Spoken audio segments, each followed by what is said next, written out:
When I write my songs, the formula for me writing my songs is pretty simple. I write the verses and then just sum up all the verses with a hook, you know what I'm saying? And just sum it up. But my delivery and the way I say things across the mic, I make sure that is just like perfect, you know what I'm saying? I want to make sure everything is perfect for me so I can listen to my ish a million times and not find a flaw in it.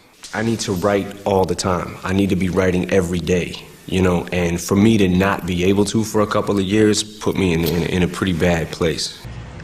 You, as I recall, you lost a napkin that had lyrics to a song on it. Do you remember this?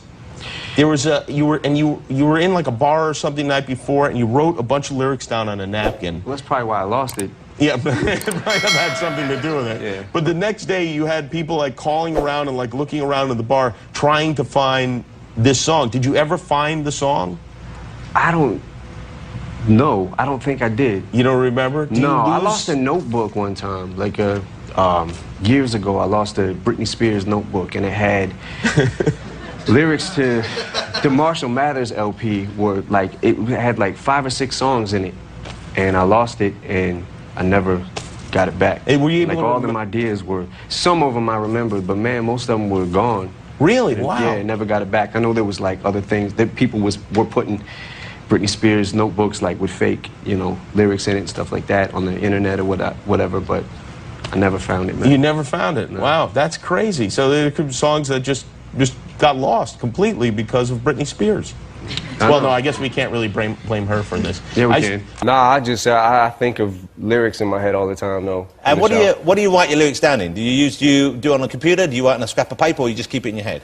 I try to keep it in my head, but I write anything that's around that I can write on, this desk, whatever. You would scribble it down? Yeah, because I'm not good at like keeping thoughts. I get scatterbrained sometimes, and I might try to remember like what was I thinking of earlier, and I won't remember it. So I got to write it down. So I write my rhymes on anything. So you normally have paper and pen on you, or do you use a phone or something like that? What do you do?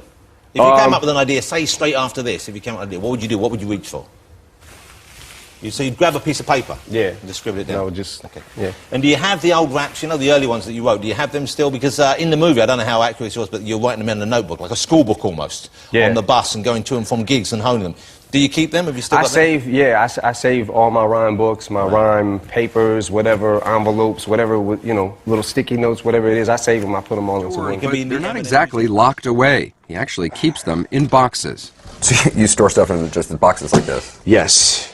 Inside are hundreds of scraps of paper on which he's obsessively scrawled down words and phrases. Pen to paper because something about, for me, I can keep ideas on my phone too, but something about the pen and paper to me is better just because I can look at all my ideas and I can see them at once. You know what I'm saying? Like I don't feel like, oh man, what was that thing I said that one day? Shit. And scroll, oh fuck. You know what I'm saying? Like you're sitting there for 2 hours. Oh, what was that?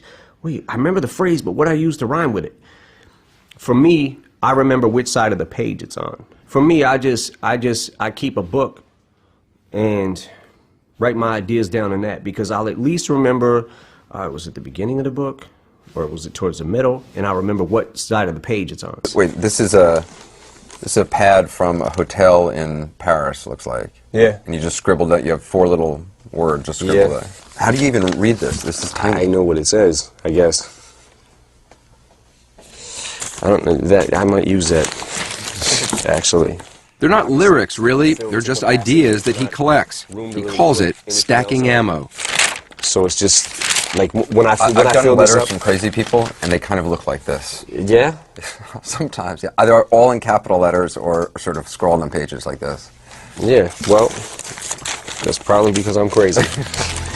When I get ideas, I might get a track sent to me. Somebody might do a beat, and I hear the beat, and it's like, oh shit, I like this beat, but none of my ideas I got already are gonna go to this, so I need to make new ones. One of the things that's happened to me over the years is rapping gets harder, but rhyming gets easier, if that makes any sense. Rhyming gets easier because when I think of a couple phrases or whatever it is, I think of so much shit that rhymes with it, you know, and connecting the syllables and all, doing all that, like, but by the time it's all said and done, is this different than anything I've done? But when I say rapping gets harder, is because the further along you get in your career, there's less places to go that you haven't been. I've scribbled out many a rhymes on my pad, feeling like, oh, I already got something that's like that, you know. And I made a lot of songs.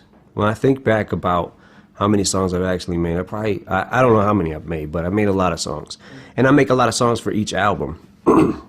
But I always try to approach each song slightly different, and even if I can't, like, okay, I've got a song that maybe was kind of like this 10 years ago, you know, let me put a little twist on it.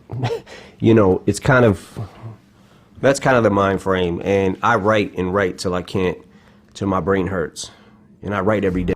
I've written songs where I don't like this whole song, but I like these couple of lines, so I might recycle them and use them in something later. You know, I find myself doing that a lot. Because sometimes, I don't know if you ever be sitting around writing some shit and you're like, man, nobody's gonna get this shit. Yeah. And then you're like, all right, well, let me just try it and see if anybody does. Like, but that's kind of the beauty of wordplay. Right. It's like sometimes people ain't gonna get it the first listen; they'll get it the second, third, fourth, fifth listen. It's gonna take a while. Because I don't know if people actually, the average listener, I don't know if they actually see what it is or hear the patterns and syllable rhyming and stuff like that. I don't know if they really catch that. Like, I think they just listen and like appreciate it for the beat and what it's saying, but there's a certain way that it's said that I write, that Redman writes, that Jay-Z, that Nas, they craft it down to the very last detail, and I don't know, and make it look easy. Like, you know, there's a certain kind of fan that will get that, and there's a certain kind of fan that might just be the average listener who doesn't, you know, they like hip hop and it sounds good, something sounds good to them, right? But they might not understand exactly what we're doing. How dope it is. Yeah. But that's what's dope about those reaction videos, and also the people who break down the lyrics and they show you, like, okay, he was hitting these syllable schemes right here. Every single syllable, there's 5 syllables there or 7. Right. And he was hitting these right here, and he started a new syllable scheme, rhymed with that syllable scheme, and then came back at the end and rhymed with the first. You know what I'm saying? Yeah. And I think that helps people, like, really to understand the genius. Yeah. Multi-syllable rhyming is kind of the thing I got addicted to, and when you start thinking of like whole sentences that rhyme with each other, but in order to make that rhyme and do that, sometimes you might be pushing the envelope a little bit. Yeah. You know, but that's why I've always been just like, you know, freedom of speech, man. There's a parental advisory.